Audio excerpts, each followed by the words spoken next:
வர டிப்ரெஷனுக்கெல்லாம் முதல்ல அந்த காலத்தில் வந்து நம்ம நிறைய மல்லிப்பூ வைப்பாங்க. அதுவும் எப்படி வைப்பாங்கன்னா கிளிப்பெல்லாம் வைக்க மாட்டாங்க, முடியை எடுத்து வைப்பாங்க. ஸோ அந்த முடியை அந்த இழுத்துட்டே இருக்கும். துரியத்தில் ஒரு பாயிண்ட் வந்துட்டு உச்சந்தலையில் ஆக்டிவேட் ஆகும்.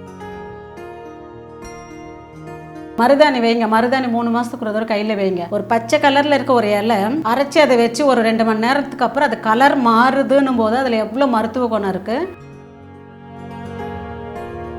பசின்னு என்னன்னு கேட்குறாங்க இப்போ இருக்கிற குழந்தைங்களாம். ஜுரம் வந்துடுச்சுன்னா நல்லா பசிக்க விட்டு கொடுங்க. அதுவும் பொம்பளை குழந்தைங்களுக்கு நம்ம ரொம்ப ஜாகிரதையாக இருக்கணும். ஏன்னா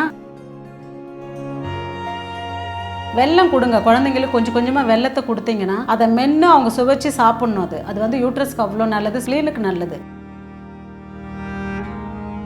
அந்த காலத்துலலாம் அம்மாங்க காலத்தில் யூட்ரஸ் ப்ராப்ளம் வரல, நீர் கட்டினா என்னன்னு தெரியாது, 11 வயசில் ஏஜ் அட்டன் பண்ணுறதுனா என்னன்னு தெரியாது, எல்லாம் கரெக்டாக இருந்தது. இப்போ ஃபுட்டு, நம்மளோட லைஃப் ஸ்டைல், இது ரெண்டையும் மாற்றாமல் எதுவுமே மாறாது.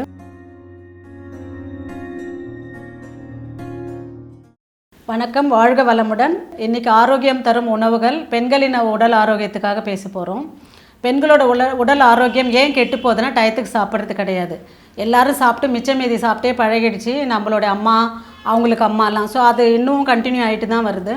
என் குழந்தைக்கு இது பிடிக்கும், என் ஹஸ்பண்டுக்கு இது பிடிக்கும், பையனுக்கு இது பிடிக்கும்னு ஓடி ஓடி செய்கிறவங்க தனக்கு என்ன பிடிக்குன்றதை மறந்துடுறாங்க. அது ஒரு பெரிய விஷயம். தனக்கு என்ன பிடிக்கும்னு தெரிஞ்சு தனக்காகவும் வாழ கற்றுக்கணும். காலையில் வந்து 7 to 9 சாப்பிடுங்க, தயவு செய்து சாப்பிடுங்க. எல்லாம் முடித்து வேலைக்கு போகிறவங்க கூட அவசர அவசரமாக போட்டுட்டு போகிறாங்க, அவங்களுக்குன்னு பிடிச்சது எதுவும் சாப்பிட்றது கிடையாது.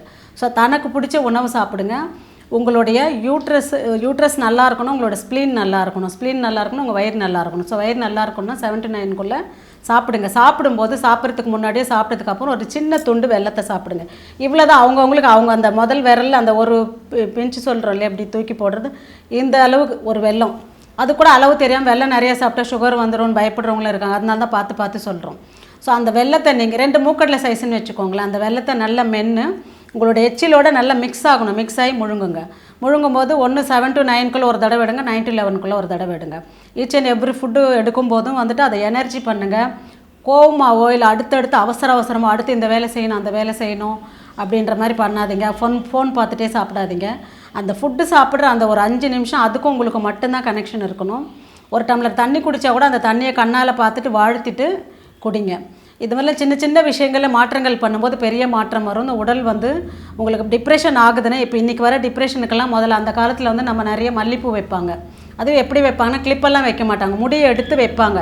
ஸோ அந்த முடியை அந்த இழுத்துட்டே இருக்கும், அந்த பாயிண்ட் ஆக்டிவேட் ஆகிட்டு இருக்கும். துரியத்தில் ஒரு பாயிண்ட் வந்துட்டு உச்சந்தலையில் ஆக்டிவேட் ஆகும். ஸோ அப்போ அது மனப்பிரச்சனை இல்லாமல் அவங்க ஒரு ஹாப்பியாக தான் இருப்பாங்க. இப்போ அந்த மாதிரி ஹாப்பினஸ் கிடையாது. பூ வச்சா அது ஃபேஷன் இல்லைன்றாங்க. விசேஷ நாளில் வைக்கணும் கூட இத்தினோடு எடுத்து வச்சுக்கிறோம், அது எப்படா முடின்னு தூக்கி போட்டுறாங்க பசங்க, பார்க்குறோம். ஸோ மல்லிப்பூ வைங்க. மல்லிப்பூவோட மனம் வந்து சில மனமே உங்களை வந்து மாற்றத்தை நிறைய கொண்டு வருங்க. ஒரு சில இதெல்லாம் நம்ம கிராஸ் பண்ணுற ஒரு சில மனம் பார்த்தா ஸ்கூல் ஞாபகம் வரும், காலேஜ் ஞாபகம் வரும். ஸோ ஒரு மனம் வந்து நம்மளை எத்தனை ஆண்டுகள் பின்னாடி கொண்டு போகுது பாருங்கள். அப்படி இருக்கும்போது மல்லி சீசனில் மல்லி வைங்க, தலை நிறைய வைங்க. மருதாணி வைங்க, மருதாணி 3 மாதத்துக்கு ஒரு தடவை கையில் வைங்க. ஒரு பச்சை கலரில் இருக்க ஒரு இலை அரைச்சி அதை வச்சு ஒரு 2 மணி நேரத்துக்கு அப்புறம் அது கலர் மாறுதுன்னும் போது அதில் எவ்வளோ மருத்துவ குணம் இருக்குது. உங்களுக்கு தெரியாத ஒரு ரகசியம் என்னென்னா, துளிரான இலையை எடுத்து கொதிக்க வச்சு யூட்ரஸ் ப்ராப்ளத்துக்கு நான் மருந்தாக கொடுத்துருக்கேன். வெறும் வயிற்றில் அதை குடிக்கணும். துளிரான இலையை கொதிக்க வைக்கும்போது ரெட்டிஷாக ஒரு ஆரஞ்சு கலரில் ஒரு லிக்விட் மாதிரி அது இதுவாகும். அந்த தண்ணி கொதிக்கும் போது எசன்ஸ் இறங்கும். ஸோ அதை சிப் பை சிப்பாக நீங்கள் குடிக்கும்போது யூட்ரஸ்க்கு அவ்வளோ நல்லது. எப்போ குடிக்கணும்னா காலையில் 7 to 9 அதை குடிக்கணும். ஸ்டமக் டைம் இல்லைன்னா 9 to 11. அப்போ முடிஞ்ச அளவுக்கு வந்து ஃபுட்டு வெறும் வயிற்றில் சாப்பிட்றது ரொம்ப நல்லது. ஃபுட்டை எடுத்துட்டிங்கன்னா லைட் ஃபுட்டை எடுத்துகிட்டு ஒரு 1/2 hour அப்புறம் சாப்பிடுங்க. ஸோ அப்படி அவ்வளோ அருமையாக வேலை செய்யும். யூட்ரஸில் வந்து எதாவது இன்ஃபெக்ஷன் எதுவாக இருந்தாலும் அது சரி பண்ணிவிடும். ஸோ அது மருதாணியை கையில் வைங்க. அந்த மனமே உங்களை வந்துட்டு நல்ல மாற்றத்தை கொடுக்கும். நார்த் சைடில் இன்றைக்கும் வந்து மருதாணிக்குன்னே ஒரு மருதாணி ஃபங்க்ஷன்னே ஒன்று வைக்கிறாங்க கல்யாணத்துக்கு முன்னாடி. ஸோ அத்தனை பேர் வச்சுப்பாங்க. என்ன இப்போ மாறி போயிட்டு கோனில் வைக்கிறாங்க, அது கெமிக்கல் கலந்தது. ஸோ இந்த மாதிரி அரைச்சி நம்மளே முதல்ல விசேஷங்களுக்கு அரைச்சி, நான்லாம் ஸ்கூல் படிக்கும் போதெல்லாம் நாளைக்கு ஏதாவது தீபாவளி பொங்கல்னால் முதல் நாள் வச்சு காத்துட்ருப்போம் கையை நீட்டிட்டு. யாராவது ஒருத்தர் தான் வச்சுட்டு இருப்பாங்க, ஒரு அக்கா கை நீட்டிட்டு. ஸோ இப்போ அதெல்லாமே நம்ம மறந்துட்டோம். அவசர வாழ்க்கையில் ஓடிட்டு எப்போ பார்த்தாலுமே வாயை திறந்தால் இப்போ டிப்ரெஷன், எனக்கு டென்ஷன், எனக்கு வந்துட்டு ஒரே மன உளைச்சலாக இருக்குது. ஏதாவது வாயை திறந்தால் எனக்கு டென்ஷன், வாயை திறந்தால் எனக்கு பயங்கரமாக கோவம் வருதுன்னு. கோவம் உங்களுக்கு வருது ஒருத்தர் மேலேன்னா அவங்களுக்கு எந்த லாஸுமே கிடையாது. கோவம் நீங்கள் படுறீங்கன்னா உங்களுக்கு தான் லாஸு. ஏன்னா நீங்கள் ஈச் அண்ட் எவ்ரி டைம் கோவப்படும்போது உங்கள் லிவர் பாதிக்கப்படுது. ஸோ பெண்களுக்கு லிவரில் வந்து 2 விஷயங்கள் தான் இருக்கும். ஒன்று லிவர் சுருங்கும், இன்னும் பல்ஜ் ஆகும். ஜென்ஸுக்கு வந்து குடிக்கிறதுனால அவங்களுக்கு லிவர் சுருங்குங்க. லேடிஸ்க்கு என்ன முக்கால்வாசின்னா பல்ஜி லிவர் தான் நிறைய வரும். ஏன்னா அவங்க ஒழுங்காக சாப்பிட்றது கிடையாது, டயத்துக்கு நைட்லேயும் டயத்துக்கு தூங்குறது கிடையாது. அவங்களோட சுருக்கிக்காதீங்க, தனக்காக வாழுங்க. உங்களுக்கு ரொம்ப பிடிக்குது, வாய் விட்டு சிரித்தால் நோய் விட்டு போகும்னு சொல்லுவாங்க. அதுக்கு ஒரு எக்ஸாம்பிள் சொல்லுவாங்க. உங்களுக்கு ரொம்ப பிடிக்குதுன்னா ஒரு 3 மாதத்துக்கு ஒரு தடவை உங்களோட பழைய ஃப்ரெண்ட்ஸ் எல்லாரையும் பாருங்கள், ஒரு ஸ்கூல் ஃப்ரெண்ட்ஸ். அப்போ கெட் டுகெதர் மாதிரி இருந்தீங்கன்னா அவங்கவுங்களுடைய அந்த காலேஜ் படிக்கும்போது ஸ்கூலுக்கு படிக்கும்போது அந்த ஸ்வீட் மெமரிஸ்லாம் பேசி சிரிக்கும்போது நம்மளே அறியாமல் சிரிப்போம். எப்படியேப்பட்ட சிரிப்புன்னா கண்ணில் தண்ணி வர அளவுக்கு சிரிப்போம். ஸோ அப்போ சிரிக்கும்போது நீங்கள் அந்த டே பாருங்கள், நீங்கள் அந்த ஃபுட்டு கூட அவ்வளோ எடுக்கலாம், அவ்வளோ எனர்ஜெட்டிக்காக இருப்பீங்க. ஸோ நம்ம எடுக்கிறது ஒரே ஒரு பிடி சாதம்னா கூட அதை ஆத்மார்த்தமாக அதை பார்த்து நன்றி சொல்லிவிட்டு நல்லா பசிக்க விட்டு சாப்பிடுங்க. பசி இல்லாதப்போ சாப்பிடுதுங்க. பசி இல்லாத சாப்பிட்ற ஃபுட்டு வந்துட்டு நல்ல ஃபுட்டை கொண்டு போய் குப்பை தொட்டியில் கொட்டுற மாதிரி தான். ஸோ பசி உணர்வே நிறைய பேருக்கு தெரியுதில்ல. பசின்னா என்னன்னு கேட்குறாங்க இப்போ இருக்கிற குழந்தைங்களாம். ஜுரம் வந்துடுச்சுன்னா நல்லா பசிக்க விட்டு கொடுங்க. அதுவும் பொம்பளை குழந்தைங்களுக்கு நம்ம ரொம்ப ஜாகிரதையாக இருக்கணும். ஏன்னா அடுத்த வீட்டுக்கு போகிறாங்க அவங்க. நம்ம வீட்டில் இருக்கிற வரைக்கும் நம்ம எவ்வளோ செல்லம் கொடுத்து வளர்த்தாலும் அடுத்த வீட்டில் போயிட்டு இதே கம்ஃபர்டபுளாக அவங்களுக்கு அங்கே கிடைக்கும்னு சொல்ல முடியாது. ஸோ அதனால் வந்துட்டு 7 to 9 சாப்பிட்டுடணும். அதை பழக்கத்தை கொண்டு வாங்க. வெல்லம் எடுத்துக்கணும். ஸ்வீட்னால் நீங்கள் சக்கரை கலந்த ஸ்வீட் கிடையாது, வெல்லம் தான் நம்மளுடைய இனிப்பு. வெல்லம்னு எடுத்துக்கிட்டிங்கன்னா இனிப்பு சுவைக்கு அது மட்டும்தான் நம்ம அந்த காலத்துலாம் யூஸ் பண்ணிகிட்டு இருந்திருக்கோம். வெல்லம் வந்து யூட்ரஸ் அவ்வளோ நல்லா பாதுகாக்கும். அதனால் வெல்லம் ஒரு துண்டு சாப்பிடுங்க. அதுக்கப்புறம் மாதுளம்பழமும் நெல்லிக்காயும் டெய்லி ஒன்று எப்படியாவது போகணும். டெய்லி முடியலனா கூட வாரத்துக்கு 2 நாள் எடுத்துக்கோங்க. இது எல்லாமே உங்கள் யூட்ரஸை வந்து ப்ரொடெக்ட் பண்ணும். ஸோ இது ஒவ்வொரு விஷயத்தையும் நமக்காகன்னு பார்த்து பண்ணும்போது எந்த வியாதிக்கும் நம்ம பயப்பட வேணாம். இன்றைக்கி ஒரு ஸ்கேன் சென்டர் போய் உட்காந்து பார்த்தோன்னா 13 வயசுலேருந்து 70 வயசு வரைக்கும் உட்காந்துருக்காங்க. 70 வயசில் என்னங்க யூட்ரஸ் ப்ராப்ளம் இருக்கும்? எப்போயோ எனக்கு இதுவாகிடுச்சு 55 வயசில், ஆனாலும் இப்போ பயமாக இருக்குது, டாக்டர் ஸ்கேன் எடுக்க சொன்னாங்க. அவங்களுக்கும் ஓகே. 13 வயசு குழந்தை அங்கே உட்காந்துருக்கு. கேட்டால் யூட்ரஸ் ப்ராப்ளம், இர்ரெகுலர் பீரியட்ஸு. இதெல்லாம் எதுக்குன்னு நம்மளோட சாப்பாட்டு முறையும் போடுற ட்ரெஸ்ஸும் தாங்க. அப்போல்லாம் பாவாடை தாவணி போட்டாங்க, காத்தோட்டமாக இருந்தது. தொப்புளில் சுற்றி 72,000 நாடுகள் சங்கமிக்குது. ஸோ இது தெரியாது. அங்கே போய் டைட்டாக ஒரு ஜீன் போட்டுடுறோம். இப்போ யார் தப்பு பண்ணுறா? நம்ம தான் பண்ணோம். போடுற ட்ரெஸ்லேருந்து எடுக்கிற ஃபுட்டுலேருந்து எதுலேயுமே கவனம் கிடையாது. ஃபாஸ்ட்டாக ஓடிட்டே இருக்கும். ஃபாஸ்ட்டாக வியாதிகள் வருது. சம்பாதிக்கிறது ஃபுல்லாக வியாதிகளுக்காக மருந்து கொட்டி நிம்மதியே இல்லாமல் ஏதோ ஒரு ரோபோட் மாதிரி வாழ்ந்துட்டுருக்கோம். ஸோ அதெல்லாம் வேணான்னா ஒவ்வொரு பெண்ணும் அதை யோசிக்கணும். இப்போ நான் எங்களுக்கு இதுக்கெல்லாம் ஓகே, அடுத்த ஜென்ரேஷனாக ரொம்ப மோசமாக இருக்காங்க. அதனால் வந்து அதை பார்த்து பெண்களுக்கு வந்து டெய்லி ஒரு நெல்லிக்காய், ஒரு மாதுளம்பழம் சாப்பிட்டே ஆகணும். ஒரு துண்டு வெல்லம் இதை எடுத்துக்கோங்க. அதுக்கப்புறமா வந்துட்டு கருஞ்சீரகம் யூஸ் பண்ணிக்கோங்க. கருஞ்சீரகத்தை வாரத்தில் 2 நாள் கொதிக்க வச்சு நைட்டு குடிங்க. வெந்தயம் தேய்ச்சி தலை குளிங்க. வெந்தயத்தை ஊற வச்சு அரைச்சி தலையில் தேய்ச்சி குளிங்க, ஹீட்டு குறைக்கும். பெண் குழந்தைகள் ரொம்ப சீக்கிரமாகவே ஏஜ் அட்டன் பண்ணிடுறாங்க. ஸோ அதனால் பெற்றவங்களுக்கும் பெரிய மன உளைச்சல், அந்த குழந்தைங்களுக்கும் பாவம் சொல்ல முடியாத ஒரு கஷ்டம் அது. அதனால் வந்து அது எதனால் ஆகுதுன்றதை பார்க்கலாம். பெண் குழந்தைங்களை பெற்ற எல்லா பெற்றோரும் வந்துட்டு கவனமாக இதை பார்க்கணும். எதனாலன்னா அளவுக்கு அதிகமாக சிக்கன் கொடுத்துட்டே இருக்குங்க. வாரத்தில் 4 நாள் 5 நாள் சிக்கன் எடுக்கிற குழந்தைங்களே எனக்கு தெரியும். ஸோ அதை கொடுக்காதீங்க. நீங்கள் சிக்கன் கொடுக்கணும்னா வீக்லி ஒன்ஸ் அப்படி நாட்டுக்கோழி கொடுங்க, தப்பு கிடையாது, சரிங்களா?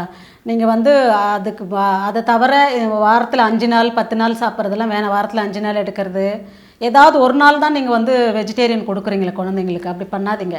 நிறைய காய்கறி கொடுங்க. அதுக்கப்புறம் பால் கூட நிறைய கொடுக்காதீங்க, சரிங்களா? அதுக்கு பதிலாக ஜூஸ் கொடுங்க. நல்ல ஃப்ரெஷ் ஜூஸு, சீஸ்னல் ஃப்ரூட் எல்லாமே கொடுங்க. முடிஞ்ச அளவுக்கு மாதுளம்பழம் ஜூஸ் கொடுங்க குழந்தைங்களுக்கு. இதெல்லாம் கொடுக்கும்போது அதுக்கப்புறம் அவங்கள வந்துட்டு ரொம்ப நேரம் வந்துட்டு அவங்கள நீங்கள் சீரியல் பார்க்குறீங்கன்னு வச்சுக்கோங்களேன். ஃபார் எக்ஸாம்பிள், நான் எதுவும் தப்பாக சொல்லலை, அந்த குழந்தைங்களையும் பார்க்க வைக்காதுங்க. அதில் ஃபுல்லாக எல்லாமே எப்படி வருதுன்னா நெகட்டிவாக தான் நிறைய காட்டிகிட்டு இருக்காங்க. இப்போ நிறைய பெண்களுக்கு வந்து வீட்டில் நல்ல மாமியார் கூட கெட்டு போகிறதே இந்த மாதிரி சீரியல் பார்த்து தான். எதனால்னா அதில் ஃபுல்லாக வந்து அவங்க ஏதாவது அடுத்தடுத்து தப்பு பண்ணுறாங்க, நெகட்டிவாக யோசிக்கிறதே காட்டுறாங்க. இப்போ நீங்கள் பார்க்கும்போது ஒரு 7 வயசு குழந்தையும் உங்களோட சேர்ந்து தான் பார்க்குதுன்னு வச்சுப்போம். அது மைண்டில் போய் அதோட தாக்கத்தை ஏற்படுத்துங்க, கண்டிப்பாக ஏற்படுத்தும். இது மாதிரி அளவுக்கு அதிகமாக டிவி பார்க்குற குழந்தைங்க, அளவுக்கு அதிகமாக சிக்கன் சாப்பிட்றது, அளவுக்கு அதிகமாக வந்துட்டு பால், எப்போ பார்த்தாலும் காலையில் ஒரு டம்ளர் பால் நைட்டுக்கு தொந்தரவு பண்ணி கொடுக்குறீங்க. ஸோ அதெல்லாம் அவாய்ட் பண்ணிவிட்டு பாலுக்கு பதிலாக ஜூஸ் கொடுங்க. மாதுளம்பழம் ஜூஸ் அவ்வளோ நல்லது கொடுங்க. வெல்லம் கொடுங்க. குழந்தைங்களுக்கு கொஞ்சம் கொஞ்சமாக வெல்லத்தை கொடுத்தீங்கன்னா அதை மென்று அவங்க சுவைச்சி சாப்பிட்ணும். அது வந்து யூட்ரஸ்க்கு அவ்வளோ நல்லது, ஸ்ப்ளீனுக்கு நல்லது. ஸோ ஸ்ப்ளீன் நல்ல ஆரோக்கியமாக இருந்துச்சுன்னா யூட்ரஸ் வந்து நல்லாயிருக்கும். அந்த ஒரு ஆரோக்கியமான யூட்ரஸ் வந்து கரெக்டாக அதுக்கு எந்த ஏஜில் இதுவாகணுமோ அந்த ஏஜில் தான் வந்து அந்த குழந்தைங்க இதுவாகுவாங்க. ஸோ அதனால் வந்துட்டு நீங்கள் கொடுக்குற ஃபுட்டில் தான் தப்பு. அப்புறம் நொறுக்கு தீனி எப்போ பார்த்தாலும் சிப்ஸு கொடுக்குறீங்க. அதில் போட்டிருக்கிறதெல்லாம் வந்து அவ்வளோ வந்து இந்த மசாலாலாம் உடம்புக்கு அவ்வளோ கெடுதல் பண்ணுறது. அப்புறம் வந்து குளிர்பானங்கள் எப்போ பார்த்தாலும் குழந்தைங்களுக்கு வந்து எனக்கு இது வாங்கி கொடுத்தா தான் உங்கள்கிட்ட ஸ்ட்ரைக் பண்ணுறாங்க டியூஷன் போகிறதுக்கு படிக்கிறதுக்கு. வேறு வழியெல்லாம் அந்த டயத்துக்காக நீங்கள் பண்ணிடுறீங்க. அது வந்து உடம்பு அவ்வளோ கெடுக்குது. நீங்கள் அதுக்கெல்லாம் பதிலாக ஃப்ரெஷ் ஜூஸ் கொடுக்கல. எல்லாத்துக்குமே ஆல்டர்னேட்டிவ் இருக்குது. கடலை உருண்டை கொடுங்க. வேர்க்கடலை அவ்வளோ நல்லது குழந்தைங்களுக்கு. கடலை உருண்டை கொடுங்க, எள்ளுருண்டை கொடுங்க. இதெல்லாம் தான் சாப்பிட்ணுன்னு சொல்லுங்கள். வீட்டில் செஞ்ச முறுக்கு, தட்டை இந்த மாதிரிலாம் கொடுங்க. நம்ம பழகிறதா, நம்மளோட சோம்பேறித்தனத்துக்காக கடையில் வைக்கிற பேக்கெட் வாங்கிட்டு வந்து கொடுத்துட்றோம். அது பழகிடுச்சு. ஒன்ஸ் அடிக்ட் ஆகிடுச்சுன்னா, ஒரு சில ஓரியோ பிஸ்கெட்லாம் இருக்குது, நான் சொல்ல விரும்பலை. ஒன்ஸ் அந்த எனக்கு தெரிஞ்ச ஒரு குழந்தை 5 பேக்கெட் ஒரே அடியாக சாப்பிடும் உட்காந்து. அடுத்து அவங்க அம்மாவுக்கு ட்ரீட்மெண்ட் முடியறதுக்குள்ளே அதை கேட்டு சாப்பிடும். அது மோஷனே பிளாக்காக போகுதுன்னு வந்து இங்கே கம்ப்ளைண்ட்டு. ஏன்னா அதில் வந்து திரும்ப அது அடிக்ஷன் ஆகிற அளவுக்கு ஒரு விஷயம் இருக்குது. ஸோ அது தெரியாமல் கொடுத்துட்டு இருந்தாங்க. தெரிஞ்சதுக்கப்புறம் அதுலேருந்து அந்த குழந்தை கொண்டு வர ரொம்ப கஷ்டப்பட்டாங்க. அதனால் நம்ம பண்ணுறது தான். அடம் பிடிக்கிறான்னா அந்த டயத்துக்கு அடம் பிடிக்கணும்னு கொடுத்துடாதீங்க எதையும். பொன் குழந்தைங்க ரொம்ப கவனம் எடுத்து பாருங்கள். ஒன்ஸ் வந்து சரியான ஏஜில் ஒரு 13-14 வயசில் ஏஜ் அட்டன் பண்ணிட்டாலும் அவங்களுக்கு வந்து டெய்லியுமே ஒரு நெல்லிக்காய், ஒரு மாதுளம்பழம் கண்டிப்பாக கொடுங்க. இதெல்லாம் யூட்ரஸை ப்ரொடெக்ட் பண்ணுறது. வெல்லம் கொடுங்க அப்பப்போ. அதுக்கப்புறம் எள்ளுருண்டை, கடலை உருண்டை இதெல்லாம் சாப்பிட வைங்க குழந்தைங்கள. வாரத்தில் ஒரு நாள் எண்ணெயிலும் சாப்பிட்றது. எண்ணெய் தேய்ச்சி குளிக்கிற பழக்கத்தை கண்டிப்பாக ஒரு நாள் வச்சுக்கோங்க. அப்புறம் டைட்டாக ஜீன் போடுறதெல்லாம் கொஞ்சம் இது பண்ண தளர்வாக கொஞ்சம் மிடிலாம் போட்டுக்கலாம். அந்த லாங் ஸ்கர்ட் போட்டுக்கலாம். இதெல்லாமும் ட்ரெஸ்ஸு தான் சொல்லி போடுங்க. சுடிதார்லேயே கொஞ்சம் டைட்டாக கட்டாமல் கொஞ்சம் லூஸாக இருக்குது அந்த பேண்ட் மாதிரி பண்ணிக்கலாம். ஏன்னா யூட்ரஸை வந்துட்டு எப்படி இது பண்ணுறேன்னா, அந்த தொப்புள்கிட்ட டைட்டாக போட்டு கட்டக்கூடாது, அழுத்தம் கூடாது. அங்கே ஒரு ஏர் ஃப்ளோ இருக்கணும் அங்கே. அது பண்ணுங்கள். நைட்டில் வந்து நீங்கள் பெண் குழந்தைங்களுக்கு இந்த நடுவிரலால் விளக்கெண்ணெயை தொட்டு தொப்பில் சுற்றி லைட்டாக ஒரு மசாஜ் பண்ணுங்கள். மசாஜ் பண்ணும்போது நீங்கள் எதுவும் டென்ஷனாவோ இல்லை ஏதோ ஒரு நெகட்டிவ் தாட்டோடு தயவுசெய்து இருக்குது அந்த குழந்தைய வாழ்த்திட்டு தொட்டு டெய்லி நைட்டு தூங்கும்போது பண்ணுங்கள்.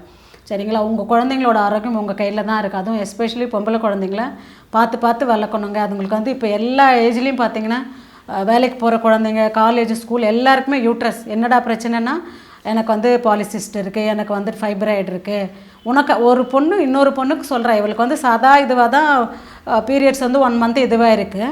அந்த பொண்ணு சொல்கிறா, நீ போய் ஸ்கேன் எடுத்துரு, எனக்கு இருக்குது, பக்கத்தில் இருந்த பொண்ணு எனக்கும் இருக்குது, உனக்கும் வந்து யூட்ரஸ் ஃபைப்ராய்டு இருக்கும். இப்படி பிரெயின் வாஷ் பண்ணுற அளவுக்கு அவங்க இது நார்மலாக போயிடுச்சு. இது வந்து நீர்க்கட்டின்றது ரொம்ப நார்மலாக போயிடுச்சு. இதுக்கு முன்னால் 10 குழந்தைலாம் பெற்றாங்க அப்போ அந்த காலத்துலலாம் அம்மாங்க காலத்தில் யூட்ரஸ் ப்ராப்ளம் வரல. நீர்க்கட்டினா என்னன்னு தெரியாது. 11 வயசில் ஏஜ் அட்டன் பண்ணுறதுனா என்னன்னு தெரியாது. எல்லாம் கரெக்டாக இருந்தது. இப்போ ஃபுட்டு, நம்மளோட லைஃப் ஸ்டைல், இது ரெண்டையும் மாற்றாமல் எதுவுமே மாறாது. நீங்கள் லைஃப் ஸ்டைல் கொஞ்சம் மாறுங்க. எப்போ பார்த்தாலும் டிஃபன்னா உங்களுக்கு வந்து இட்லி, தோசை, சப்பாத்தி இதே தான் கொடுக்குறீங்க குழந்தைங்கள. நல்ல அவல் உப்புமா கொடுங்க, தேங்காய் பால் கொடுங்க, தேங்காய் பால் அவல் ஊற வச்சு வெல்லம் போட்டு கொடுங்க. இதெல்லாமே ஒரு டிஷ் தானே, ரொம்ப ஈஸியானது. உங்களுக்கு சமைக்காத ஃபுட்டு கொடுங்க. நிறைய சமைக்காத ஃபுட்டில் வந்துட்டு அவ்வளோ எனர்ஜி இருக்குது, நியூட்ரிஷன் இருக்குது. பச்சைப்பயிரெலாம் அவ்வளோ நல்லது. லிவருக்கு பச்சைப்பயிறு அவ்வளோ நல்லது. பச்சைப்பயிறு முதல்ல கட்டி கொடுங்க. இதெல்லாம் ரொம்ப சிம்பிளாக. வேர்க்கடலை, பச்சை வேர்க்கடலையை நைட்டே ஊற வச்சுடுங்க. வச்சுட்டு காலையில் ஒரு பவுலில் அது போட்டு தேங்காய் துருவி போட்டு கொஞ்சம் ஏலக்காய் போட்டு கொஞ்சம் வெல்லம் பிடிச்சா வெல்லம், இல்லை வந்து நாட்டு சக்கரை ஏதாவது ஒன்று போட்டு கொடுங்க. இல்லை அந்த குழந்தைக்கு வந்துட்டு சால்ட்டாக பிடிக்கணும், கொஞ்சம் சால்ட்டு தூவி கொஞ்சம் லெமன் புழிஞ்சு பெப்பர் போட்டு கொடுங்க. இதெல்லாம் ரொம்ப சிம்பிளாக இருக்கும். சமைக்கிறதுக்கு நம்ம சட்னி அரைக்க வேண்டாம், மாவு இதே எதுவுமே கிடையாது. சிம்பிளான உங்களோட டயட்டை நீங்கள் மாற்றிக்கோங்க. மெயினாக பொம்பளை குழந்தைங்களுக்கு கொடுக்கும்போது இந்த மாதிரி ஆயிடுச்சு. ஆன பிறகு அந்த குழந்தைங்களுக்கு மென்டலி ப்ரெஷர் இருக்கும். அந்த ப்ரெஷருக்கு நீங்கள் தான் அதுங்கள்ட்ட உட்காந்து பேசணும். இது ஒன்றும் இல்லைடா, சாதாரண விஷயந்தான் அப்படின்னு சொல்ல. ஒன்றும் ஓவர் ப்ளீடாக இருக்குது, இல்லை வந்து 3 மந்த்ஸ்க்கு அப்புறமா தான் வருதுன்னும் போது தயவுசெய்து கன்சல்ட்டிங் கூட்டிகிட்டு வாங்க. அவங்களுக்கு வந்து அந்த ஏஜ்லேருந்தே மாத்திரை மருந்து நிறைய கொடுத்து, இந்த மாத்திரை மருந்தால் அவங்களுடைய கிட்னியும் பாதிக்கப்படும். இப்போ மாத்திரை எடுக்கிறாங்க யூட்ரஸ்க்குன்னா அந்த பிரச்சனை சரியாக அதை ஃபில்டர் பண்ணுறது யார்? கிட்னி தானே. அது கஷ்டப்படுதோ, கிட்னிக்கு ஒரு பிரச்சனை வரும். முடிஞ்ச அளவு ஃபுட்டுலேயே உணவே மருந்துன்ற முறையில் போனோன்னா எந்த வியாதியும் வராது. யூட்ரஸ் வந்து ஒவ்வொரு பொண்ணுக்கும் கடவுள் கொடுத்த ஒரு பொக்கிஷம். அதை வந்து பாதுகாப்பாக வச்சுக்கிறதுக்கு அம்மா வச்சுக்கிட்டா தான் குழந்தை வச்சுக்க முடியும். ஸோ இந்த 45-50 வயசில் இருக்க பெண்களும் உங்கள் யூட்ரஸை பத்திரமா பார்த்துக்கோங்க. உங்கள் குழந்தைங்களுக்கு இதெல்லாம் எஜுகேட் பண்ணுங்கள். டைட்டாக ஜீன் போனால், அதுவும் பீரியட் சைட்டில் தயவுசெய்து டைட்டான ட்ரெஸ் போட அலோவ் பண்ணாதீங்க. லெக்கின் போட விடாதீங்க. ஏர் ஃப்ளோ இருக்கிற மாதிரி ட்ரெஸ் போட்டோம், பட்டியாலா பேண்ட் போட்டோம், லாங் ஸ்கர்ட் போட்டோம், சுடிதார் போட்டோம். அந்த டயத்தில் ஜீன்ஸ் அலோவ் பண்ணாதீங்க தயவுசெய்து. நிறைய பேரண்ட்ஸுக்கு நான் சொல்கிறேன், நீங்கள் எடுத்து சொல்லுங்கள், குழந்தைங்க கேட்பாங்க சொல்கிற விதத்தில். இல்லைன்னா ஒரு கவுன்சிலிங் கூட்டிகிட்டு வாங்க. சரிங்களா? இது மாதிரிலாம் பார்த்துட்டு யூட்ரஸை வந்துட்டு நீங்களும் ப்ரொடெக்ட் பண்ணிக்கோங்க, உங்கள் குழந்தைங்களும் ப்ரொடெக்ட் பண்ணுறதுக்கு எப்படின்னு சொல்லி கொடுங்க. ஆரோக்கியமாக இருங்க, ஆனந்தமாக இருங்க. இந்த மாதிரி இந்த ஆரோக்கியம் வந்து நம்மளுக்கு வந்துட்டு நம்ம லைஃப்பில் எப்பயுமே இருக்கணும். ஒரு நாள் கண்டினியூ பண்ணிவிட்டு 2 நாள் பண்ணிவிட்டு அப்புறம் வயசான பிறகு வந்தால் பரவாயில்லன்னு இருக்கக்கூடாது. டெய்லியுமே குழந்தைங்களுக்கு, பொம்பளை குழந்தைங்களுக்கு டெய்லி ஒரு 10 தோப்பு கரணம் போட்டு சொல்லிக் கொடுங்க. அது வந்து பண்ணும்போது காதை பிடிச்சிட்டு பண்ணும்போது அவ்வளோ நல்ல விஷயங்கள்லாம் உடம்புல நடக்கும். இதை பண்ணுங்கள், ஆரோக்கியமாக இருங்க, ஹாப்பியாக இருங்க. வாழ்க வளமுடன்.